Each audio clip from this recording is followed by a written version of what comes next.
So, Damian, just getting back a little bit to the thesis that you spoke of earlier, you spoke about the large big box retailers taking mostly from the mom and pops. So, has there been consolidation in the industry, and then where does that place a regional supermarket chain such as A&P, ticker GAP? Yeah, no, there's been a lot of consolidation in the top names, mostly earlier in the last decade, so 2005 through 2007.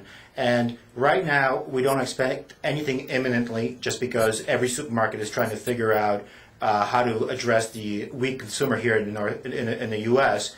But going back to regional plays and how you can long-term benefit from someone coming in and buying a company, one that we also like is a company called A&P, which is our listener might know it here in the Westchester County. There's A&P Fresh, as well as Pathmark is another brand that they own.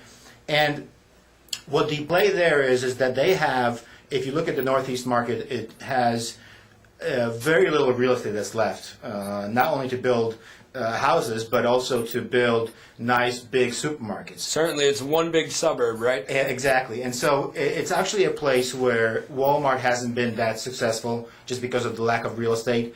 But more importantly, pure plays like Kroger and company, who are across the U.S. except for the Northeast, have this big haul. And I think the value in A&P, the business there, it's not necessarily getting better. I think the consumer is fairly weak, but long term they have some of the best real estate locations here in the Northeast that you can leverage, and so the consumer will eventually come back. They'll go back and shop, and one way to get a foothold in the Northeast would be to buy something like A&P. And they've had some turnover. They have a new investor.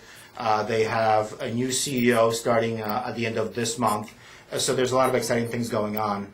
And also on a day like today, where whether we get a foot or two of snow or no snow at all tomorrow, some of our listeners are probably in their cars right now headed to A&P to shop for the juice, for the water, and also the supermarkets benefit on a day like today because they'll also pick up their pet food at the supermarket instead of going to PetSmart or somewhere else. So short term, that's a nice benefit as well.